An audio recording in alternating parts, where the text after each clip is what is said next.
नमस्कार। स्वागत है आपका आपके YouTube चैनल शुभ्रा साहित्य संगम में। पिछली वीडियो में हम लोगों ने भक्ति काल के उदय और पृष्ठभूमि पर बात की थी।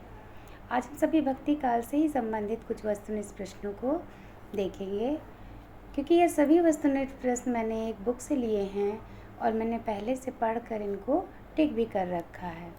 इन सभी वस्तुनिष्ठ प्रश्नोत्तरों को हम रिवीजन करेंगे। यह मुझे बहुत ही उपयोगी लगे, तो मुझे लगा या आप लोगों के साथ भी एक बार इन सभी प्रश्नोत्तरों का रिवीजन कर लिया जाए। तो चलिए शुरू करते हैं। हमारा आज का पहला क्वेश्चन है, आलवार वैष्णव की संख्या तो 12 है, आप सभी जानते हैं। भक्ति काल को सबसे पहले किसने हिंदी साहित्य का स्वर्ण युग कहा? ग्रियर्सन जी ने कहा। तो ग्रियर्सन ने कहा। समग्र भक्तिकालीन काव्य पर कौन सी विशेषता लागू होती है? तो अहंकार का त्याग। अहंकार का त्याग। चौथा प्रश्न है हमारा, रामानंद की शिष्य परंपरा में आते हैं। देखिए, बहुत बार प्रश्न आता है कि रामानंद की शिष्य परंपरा में नहीं आते हैं, पर कभी कभी प्रश्न यह भी आ जाता है कि रामानंद की शिष्य परंपरा में आते हैं। तो रामानुजाचार्य जी। अद्वैतवाद के अनुसार जीव और ब्रह्मा एक है। जीव और ब्रह्मा एक है। कृष्ण के साथ राधा की महानता किस संप्रदाय की विशेषता है? तो सनकादि संप्रदाय की विशेषता मानी गई है। निम्नलिखित को सुमेलित कीजिए तथा नीचे दिए गए कूट द्वारा सही उत्तर चुनिए। विशिष्टा दैत्यवाद,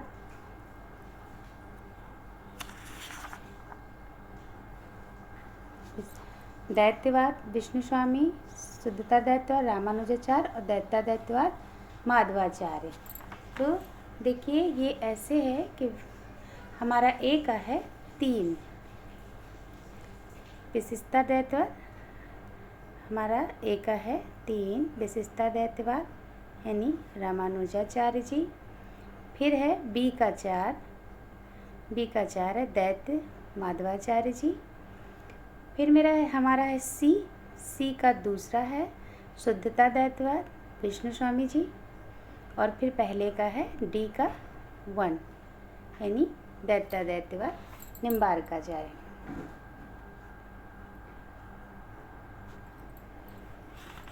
आठवां प्रश्न है हमारा, संवत 1375 से 1700 तक के साहित्य में कौन सी भावधारा परिलक्षित होती है? तो भक्ति होती है। धर्मदास किससे शिष्य थे? धर्मदास कबीरदास के शिष्य थे। शुद्धता दैत्यवाद दर्शन के प्रवर्तक वल्लभाचार्य जी हैं। हिंदी का भक्ति काल बाहरी आक्रमण की प्रतिक्रिया है। यह कथन निम्नलिखित में से किस विद्वान का है? तो रामचंद्र शुक्ल जी का है। रामानुज के श्री संप्रदाय में किसकी उपासना होती थी? विष्णु की उपासना होती थी। इस दैत्यवाद किस आचार्य द्वारा प्रतिपादित संप्रदाय है? दैत्यवाद माधवाचार्य जी द्वारा प्रतिपादित संप्रदाय है। निम्नलिखित में से कौन श्री कृष्ण भक्ति का संप्रदाय नहीं है? तो तत्सुखी संप्रदाय श्री कृष्ण भक्ति का संप्रदाय नहीं है। 18वां क्वेश्चन है, सूची 1 का मिलान सूची 2 से कीजिए और दिए गए कूट का उत्तर चयन कीजिए। तो वही हमारा फिर से वही दर्शन संप्रदाय को मिलाने के लिए, तो शुद्धता दैत्यवाद का है, तो हमारा ए का, इसका हमारा आंसर सी का बनेगा। तो ए का हो जाएगा 1,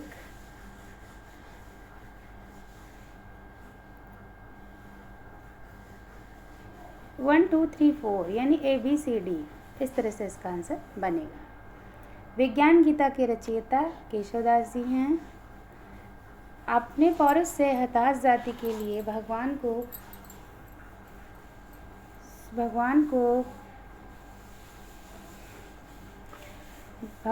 को और शक्ति करुणा की ओर ध्यान ले जाने के अतिरिक्त दूसरा मार्ग ही क्या था? यह कथन किसका है? तो रामचंद्र शुक्ल जी का है। निर्गुण भक्ति के कवि नहीं हैं श्री रामानुजाचार्य जी। संत साधना का साहित्यिक रूप प्रारंभ हुआ पंढरपुर से।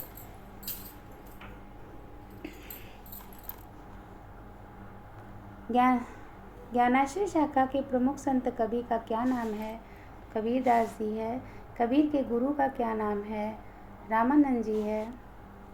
ये सभी प्रश्न हम लोगों ने बहुत बार बहुत जी किताबों में पढ़े हुए हैं। कोई नया नहीं है लेकिन उपयोगी हैं, इसलिए हम इनका एक बार फिर से रिवीजन करते हैं साथ में मिल करके।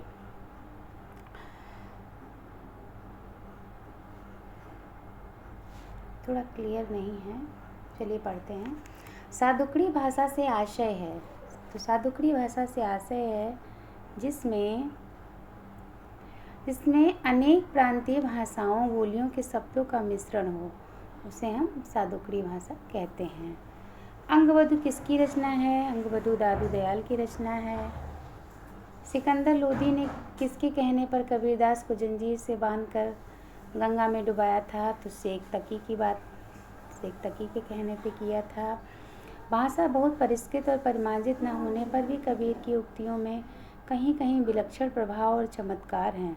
प्रतिभा उनमें प्रखर थी, उनमें संदेह नहीं। पंक्तियों के लेखक आचार्य रामचंद्र शुक्ल जी हैं।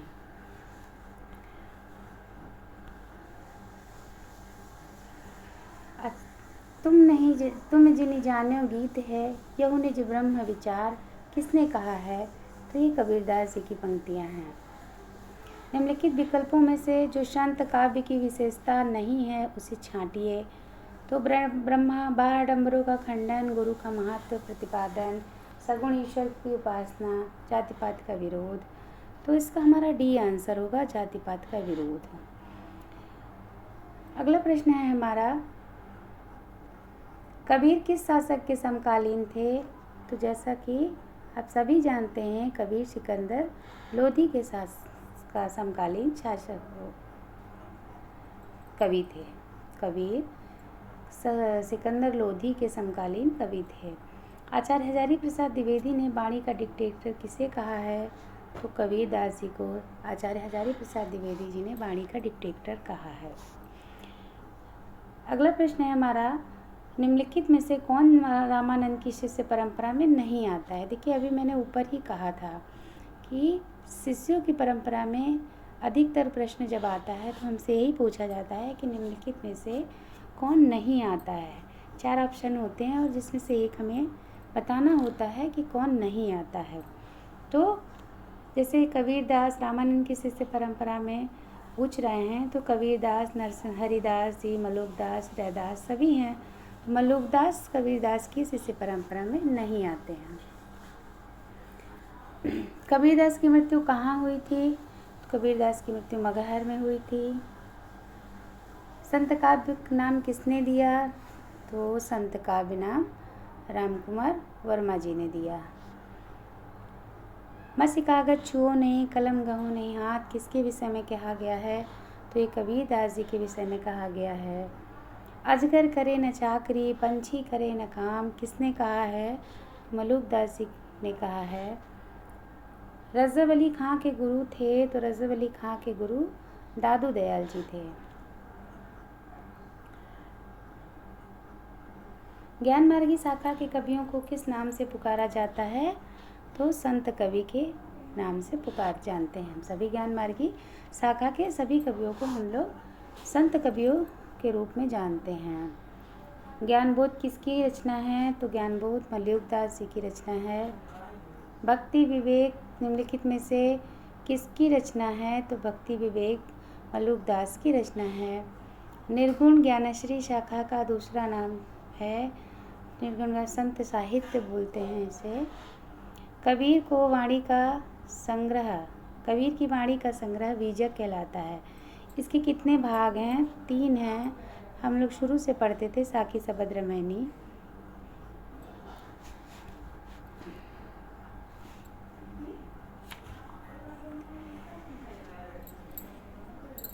संत साहित्य के में प्रयुक्त बंकनाल का पर्याय निम्नलिखित में से कौन नहीं है? त्रिकुटी, बरकनाल, राजदंत, शंखिनी।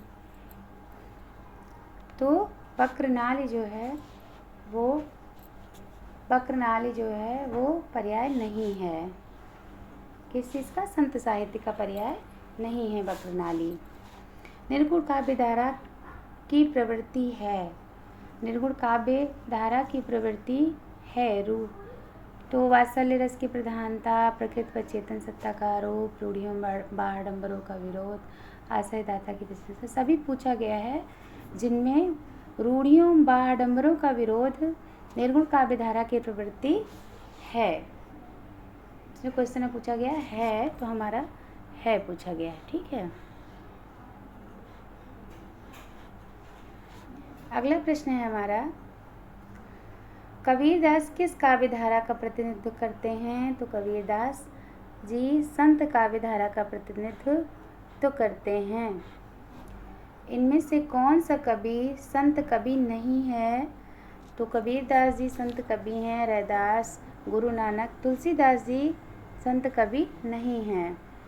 निर्गुण संत कवियों में सर्वाधिक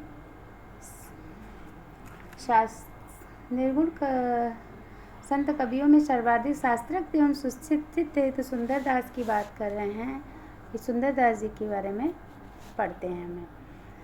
ज्ञानश्री शाखा के प्रमुख कवि हैं कबीरदास जी। हरड़ेवाड़ी एवं अंगवधु किसकी वाणी के संकलन हैं? तो दादू दयाल जी के हैं। संत हृदय नवनीत समाना किसकी उक्ति है? तुलसीदास जी की उक्ति है। संत हृदय नवनीत समाना तुलसीदास जी की उक्ति है। चंडी चरित्र किसकी विशिष्ट साहित्यिक रचना है? तो चंडी चरित्र गुरु गोविंद सिंह जी की साहित्यिक रचना है। निम्नलिखित में से संत काव्य परंपरा के अंतर्गत न आने वाले कवि का नाम है? तो नंददास जी हैं जो संत काव्य परंपरा के अंतर्गत नहीं आते हैं। नंददास जी साहित्यिक संत काव्य परंपरा के अंतर्गत नहीं आते हैं।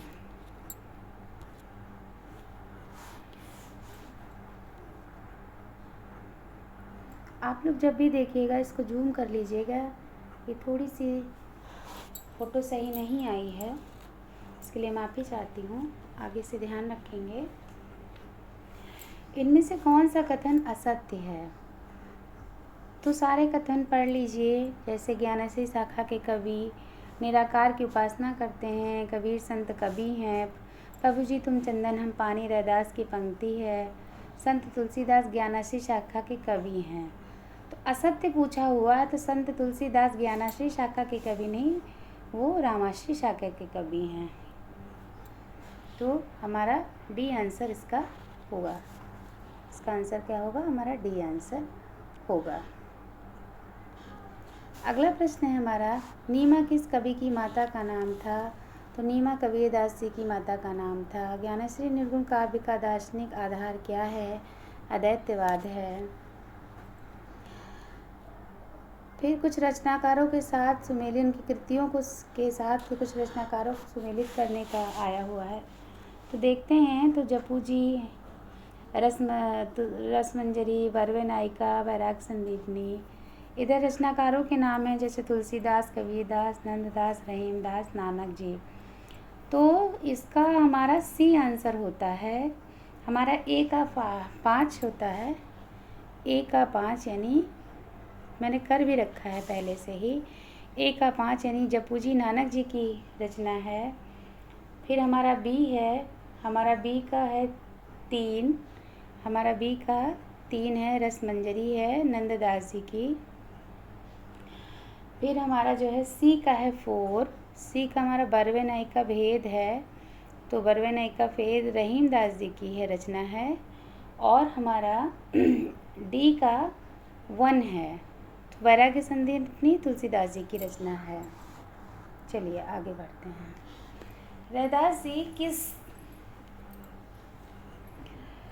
रैदास किस धारा एवं शाखा के कवि हैं? तो निर्गुण धारा ज्ञानाश्री शाखा, निर्गुण धारा ज्ञानाश्री शाखा के कवि हैं रैदास जी।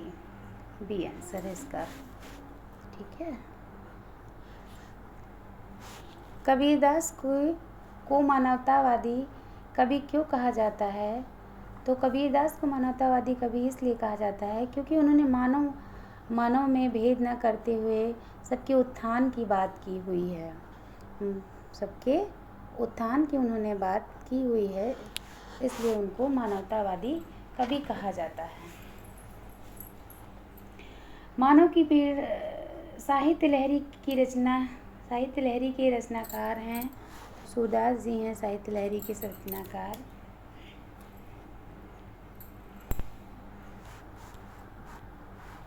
प्रेम मार्गी कवि नहीं है। तो यहाँ पे 4 कवियों के नाम हैं, सूरदास, मलिक मोहम्मद जायसी जी, मुल्ला दाऊद, मंझन। सूरदास जी प्रेम मार्गी कवि नहीं हैं। सूरदास जी प्रेम मार्गी कवि नहीं हैं।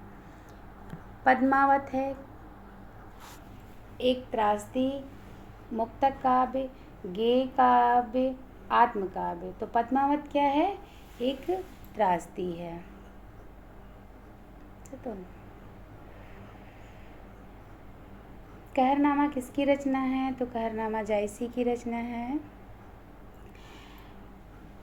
चित्रावली किसकी रचना है? चित्रावली उस्मान की रचना है। पद्मावत की विधा है। पद्मावत की विधा है तो पद्मावत एक प्रबंध काव्य है। पद्मावत एक प्रबंध काव्य। मधुमालती के रचनाकार मंझन मिश्र हैं, मंझन जी हैं। अखरावट काव्यकृति के रचयिता कौन हैं? अखरावट मलिक मोहम्मद जायसी की रचना है। भक्तिकालीन सूफी काव्यधारा की विशेषताओं के संदर्भ में निम्नलिखित में से एक विशेषता गलत है, उस गलत विशेषता को चुनिए। तो इसका आंसर हमारा पहला ही है। सब पढ़ना हम सब पढ़ लेते हैं। तो पहला इसमें इस काव्यधारा के सभी कवि मुसलमान तथा विदेशी थे। इस काव्यधारा के सभी कवियों ने हिंदू प्रेमी प्रेमिकाओं की प्रेम कथा का काव्यात्मक चित्रण प्रस्तुत किया है। इस काव्यधारा के कवियों ने अवधी एवं राजस्थानी में रचनाएं की। इस काव्यधारा के कवियों ने सिर्फ प्रबंध ही लिखा। तो पहला ही इसका हमारा आंसर था कि इस काव्यधारा के सभी कवि मुसलमान तथा विदेशी थे। गलत विशेषता को चुनिए। तो ऐसा नहीं था।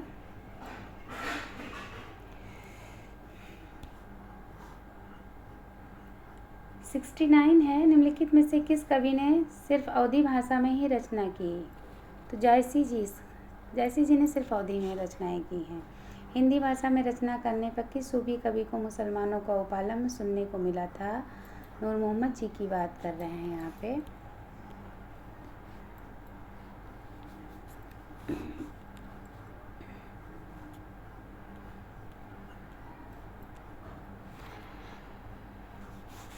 कयामत का वर्णन जायसी द्वारा रचित काव्य में हुआ है तो आखिरी कलाम में हुआ है। आखिरी कलाम में हुआ है। मोहिका हंसे से की कोहा रही किसने कहा है? ये जायसी ने शेरशाह से कहा था। हिंदी में प्रथम सूफी कवि मुल्ला दाऊद को माना जाता है। मुल्ला दाऊद की भाषा ठेठ अवधी है। अनलहक मैं ही ब्रह्मा हूँ की घोषणा मंसूर का आंसर है मंसूर। अभी मुझे उतने अच्छे से ना ही तो पेन चलाना आता है और ना ही इरेज करना आता है, इसलिए कहीं कहीं गलत हो जाता है। तो उसके लिए माइंड मत करिएगा। धीरे धीरे मुझे हैबिट हो जाएगी ये सब करने की, तो फिर मैं सब कुछ बड़ी आसानी से कर लूँगी। कुतुबन के गुरु का नाम शेख बुरहान था। सूफी कवियों का सबसे प्रिय अलंकार समासोक्ति अलंकार माना।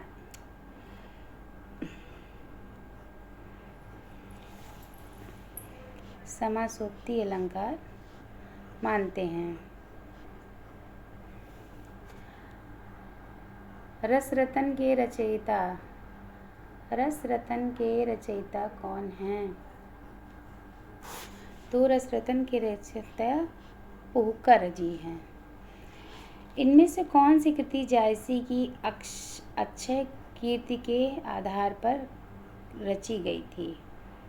तो अक्षय कीर्ति के आधार पर रची गई थी पद्मावत। सूफी काव्य पद्धति का अंतिम पंथ ग्रंथ कौन सा है? तो इंद्रावती है।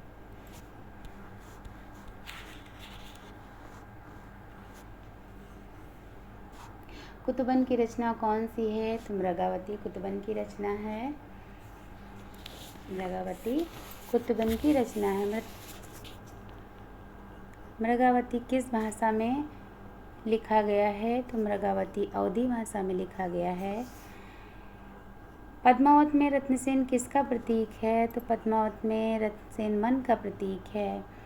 उज्ज्वल नीलमणि के रचयिता कौन हैं? तो उज्ज्वल नीलमणि के रचयिता रूप गोस्वामी जी हैं। जायसी किस धारा के कवि हैं? तो प्रेमाख्यानक काव्य धारा के कवि हैं।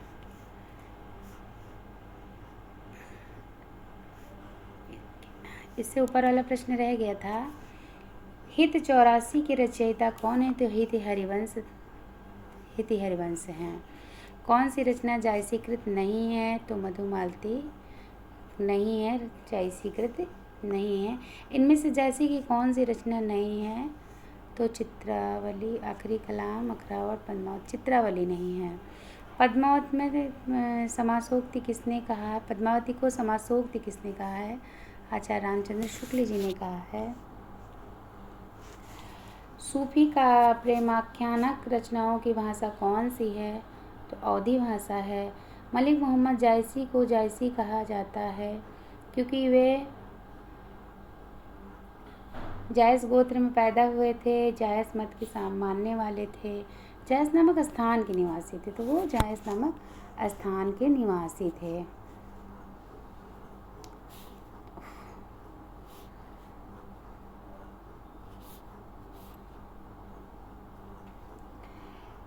पद्मावत में पद्मिनी के किसका प्रतीक है? तो परम सत्ता की प्रतीक है पद्मिनी। साधना की चार अवस्थाएं हाँ, शरीयत, तरीकत, मारिफत और हकीकत का संबंध है सूफी साधना से। इसका संबंध है सूफी साधना से। सूफी मत में वर्णित साधक की चार अवस्थाओं शरीयत, तरीकत, मारिफत, हकीकत की भारतीय भक्ति मार्ग के साथ सही क्रम में संगति होती है। तो इसका हमारा सी होगा आंसर।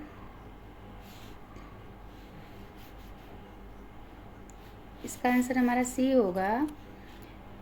पहले होगा हमारा आचरण, फिर उपासना, फिर सत्यबोध और फिर सिद्धावस्था। तो ये हमारा सी होगा इसका आंसर। 95 है हमारा। इनमें से सूफी काव्य धारा का कवि कौन सा नहीं है? तो नाभादास जी सूफी काव्य धारा के कवि नहीं हैं। हिंदू मग पर पाँव न राख्यो, ये का जो बहुते हिंदी भाग्यो या उक्ति किस रचना और रचनाकार से संबंधित है? तो नूर मोहम्मद जी की रचना अनुराग बांसुरी से संबंधित है। 97 है पद्मावत में अनुच्छेदों का नाम। तो इसमें खंड इसमें कहा गया है। प्रेमाख्यान काव्य परंपरा सूफी कवियों का वर्णन। मुख्य दर्शन है तो तसव्वुफ है। निम्नलिखित में से कौन सी रचना मलिक मोहम्मद जायसी की नहीं है? तो नागमती विरह मलिक मोहम्मद जायसी की नहीं है। और हमारा आज का हमारा 100वां क्वेश्चन है, नूर मोहम्मद की रचना इनमें से कौन सी है? हंस जवाहिर, इंद्रावती, ज्ञानदीप, चित्रावली। तो इंद्रावती नूर मोहम्मद की रचना है। इंद्रावती नूर मोहम्मद की। आज के लिए इतना ही। अगले प्रश्नों का प्रश्नोत्तरों का रिवीजन हम फिर अपनी अगली वीडियो में करेंगे। Thank you. Please like and subscribe ज़रूर करिएगा। धन्यवाद।